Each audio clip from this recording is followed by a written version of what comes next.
Hey guys, Ben with Ranch Hands here. So today we're out here on this big ranch and we're kind of doing a little bit of siding patch. It's been rotted out for a long time. It's been needing to get replaced.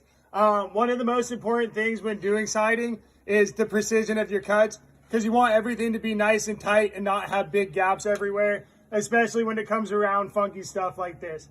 Bubang, you got that piece? Yeah. There it is. Boom.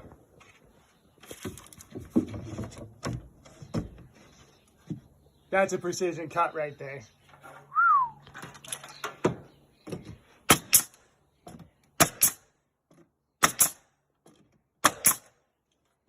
Ranch Hands Construction, we do it all.